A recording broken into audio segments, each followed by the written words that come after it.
전국에서 이어진 교사들의 안타까운 소식들, 그리고 학교 곳곳에서 벌어지고 있는 초유의 사태, 사회정책부 박유영 기자와 더 자세히 살펴보겠습니다.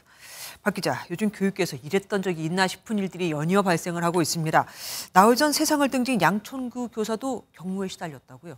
네, 우선 서희초의 경우 이 초임 교사였죠. 경력이 2년 차 정도 된 초임 교사였는데 이분은 14년 차였고 또 사흘 전에 전북 군산에서 숨진 분도 10년 차 경력 교사입니다. 네. 이런 베테랑들도 버티기 어려워서 모든 걸 놔버리는 게 학교 현실이다. 이게 교원들의 목소리인데요. 네. 교원단체가 학부모 제보라며 전한 내용에 따르면 고인이 담임을 맡은 학급에 문제 행동을 하는 아이들이 여러 명 있었던 걸로 보입니다. 네. 의자를 집어던지려는 등 위험한 행동을 할 때마다 이 교사가 학생들을 따로 불러 어르고 달래는 날이 반복되고 또 어느 날은 반 아이들끼리 싸운 뒤에 수업 중에 우르르 교실 밖으로 나가는 일도 있었다고 합니다. 선생님을 대놓고 무시한 겁니다. 그렇게 느낄 수 있겠죠. 오늘 고인을 추모하러 온 한 교사는 자신의 처지도 다르지 않다고 털어놨는데 들어보겠습니다.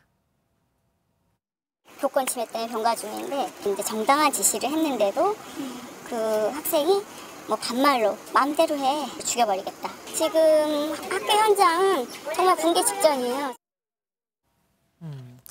사실 이렇게 대규모로 연응과 병가를 낼지는 정부도 예상을 못했던 것 같습니다. 교육부의 엄정 대응 방침에 이 교사들이 더 화가 났다라고 볼 수 있을까요? 그런 영향을 미친 부분이 분명히 있어 보입니다. 교육부는 공교육 멈춤의 날 관련해 최근 3차례나 일선 학교에 공문을 내려보냈습니다.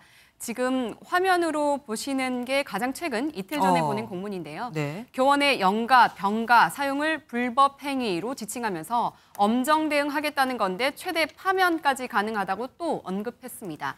그런데 3번째 공문을 내려보낸 그날 주말 집회에 역대 가장 많은 교사들이 운집했는데 이 집회를 거친 뒤 기조가 약간 바뀐 모습입니다. 오늘 국회에서 나온 이주호 교육부 장관 발언 들어보겠습니다. 연가는 교원의 권리입니까 아닙니까? 네, 권리입니다. 임시협에 대해서는 뭐 처벌하겠다 이런 거는 그렇게 결정돼 있는 건 아니네요. 종합적으로 저희들이 판단하겠습니다. 예. 이후 대통령실 핵심 관계자가 교육부가 법 적용을 할 때 유연성을 발휘할 수 있다고 본다고 강조한 것도 좀 교사 달래기에 나선 거란 해석이 나옵니다. 교사들이 이렇게 일관되게 외치는 게 법을 통과시켜달라 이거 아니겠습니까? 이건 어떻게 전망을 하십니까? 현재 국회에 이른바 아동학대 면책법으로 불리는 교원지휘법 등 4개 법 개정을 논의 중이죠. 교사들은 실질적인 보호망은 결국 강제성이 있는 법이다. 그걸 마련해달라는 건데 이달 안에 최종 통과시키자는 데 여야가 공감대를 이룬 상태입니다. 일련의 과정을 거치면서 현재 교육계의 상처와 반목, 갈등이 커진 상황인데 입법을 기점으로 회복에 들어설 수 있을지 지켜볼 부분입니다. 이렇게까지 해야 입법이 되는 건지 참 슬프기도 합니다. 지금까지 사회정책부 박유영 기자와 함께했습니다. 안녕하세요. 김주하입니다.